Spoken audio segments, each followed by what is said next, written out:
Today is National Fettuccini Alfredo Day. I remember when I was a kid and my parents and I would go to a restaurant. It was something my parents never made at home. So when we went to a restaurant, I was like, where's the Alfredo? Where's the Alfredo?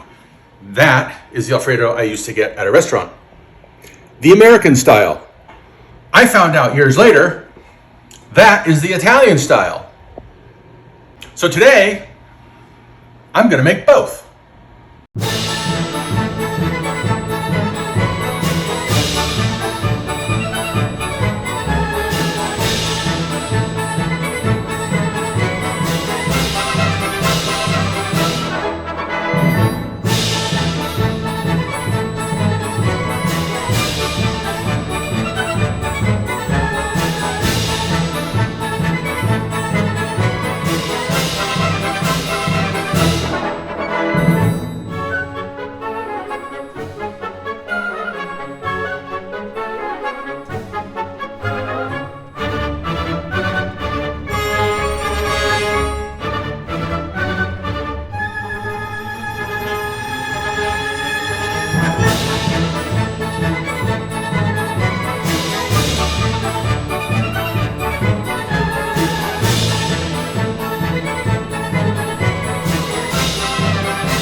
What am I gonna do? What am I gonna do? Which one do I start with?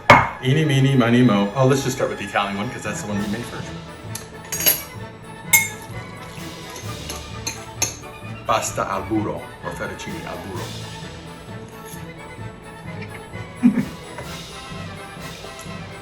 Okay, you would think with all that butter and cheese, it would be insanely rich. It's actually not. Because the water, the pasta water, actually kind of lightens it, believe it or not. Just try it. This one is going to be insanely rich. And one isn't necessarily better than the other. It's whichever one you prefer. Actually, I have to say they both remind me of my childhood. Although when I ate that as a kid, I had no idea that was Alfredo. That was just al burro. This is what I used to get at a restaurant. Excuse me while I have dinner. Damn, that's good.